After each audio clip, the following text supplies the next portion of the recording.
क्या है, वेद और पुराण दोनों में अंतर समझते हैं।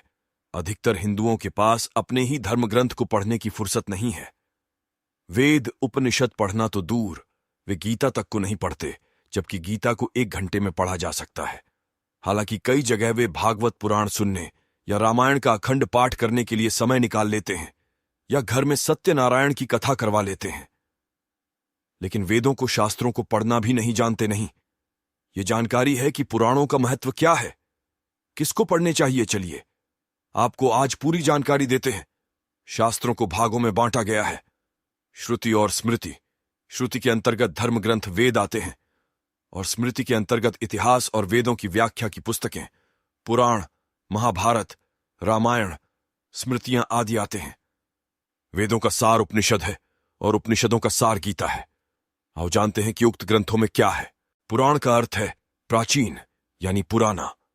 ये वैदिक काल के काफी समय के बाद इसकी रचना हुई। इसकी रचना संस्कृत भाषा में हुई। कुछ पुराण क्षेत्रीय भाषा में भी उपलब्ध कराए गए। इसमें वैदिक काल के देवी देवताओं, ब्रह्मांड के बारे में, तीर्थ यात्रा, चिकित्सा और हमारे प्राचीन राजाओं की सूची मिलती है। वेदों में क्या है?